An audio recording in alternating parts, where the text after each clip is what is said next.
ஸ்டாலின் சாருக்கு மக்கள் சார்பாக ஒரு கேள்வி. மக்களுடைய கனவு என்னன்னு உங்களுக்கு தெரியுமா சார்? அது சரி, அவங்க என்ன நினைக்கிறாங்கன்னு உங்களுக்கு தெரியாது. அதுக்கப்புறம் எப்படி அவங்க கனவுகளை பத்தி உங்களுக்கு தெரியும். மக்களோட கனவு என்னன்னு நான் சொல்லட்டுமா சார்? 2019, 2021, 2024 இந்த 3 தேர்தலையும் மக்கள் உங்களுக்கு வாக்களிச்சதுக்கு காரணம் நீங்க மக்களுக்கு ஏதாவது நல்லது செய்வீங்கன்னு நம்பிதான். ஆனா நீங்க மக்களுக்கு கொடுத்த பரிசு மக்களுக்கு பாதுகாப்பு இல்லாத மக்கள் விரோத ஆட்சி. அந்த மக்கள் விரோத ஆட்சியை அகற்றிட்டு அந்த இடத்தில் தமிழக வெற்றி கழகத்தை ஆட்சி பீடத்தில் அமைக்கணும் அப்படின்றதுதான் மக்களுடைய ஒரே கனவு. மக்கள் விரோத திமுக அரசை நிலைக்க கூடாது அப்படின்றதுதான் மக்களுடைய ஒரே கனவு. 100% தூய சக்தி டிவிக்கு ஆட்சி அமைக்கும். அதுல உங்களுடைய கனவுகள், உங்களுடைய ட்ரீம்ஸ் எல்லாமே ஃபுல்ஃபில் ஆகும், நிஜமாகும்.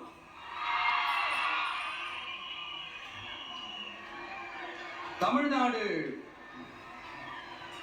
எப்பவுமே டெல்லிக்கு அவுட் ஆஃப் கண்ட்ரோல் அப்படின்ட்டு ஸ்டாலின் சார் அடிக்கடி சொல்லுவாங்க.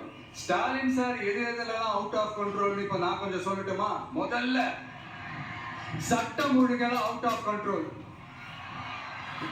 பெண்கள் பாதுகாப்புல அவுட் ஆஃப் கண்ட்ரோல், இளைஞர்கள் வேலை வாய்ப்புல அவுட் ஆஃப் கண்ட்ரோல், மொத்தத்தில் அவரோட ஆட்சியே ஒரு அவுட் ஆஃப் கண்ட்ரோல். இந்த வருஷம் பிகினிங்ல சட்டசபையில பேசும்போது சொல்றாங்க, மக்கள் எல்லாரும் ரொம்ப மகிழ்ச்சியா இருக்கிறாங்க, அதனால நானும் ரொம்ப மகிழ்ச்சியா இருக்கிறேன் அப்படின்ட்டு. மக்கள் சந்தோஷமா இருக்கிறத பார்க்கறது கூட ஒரு சந்தோஷம் தான் சார். அது யாரும் இல்லைன்னு சொல்லல. அப்படி உண்மையிலேயே மக்கள் உண்மையிலேயே சந்தோஷமா இருக்கிறாங்க அப்படின்னா ஏன் சார் விவசாயிகள் போராட்டம் நடக்குது?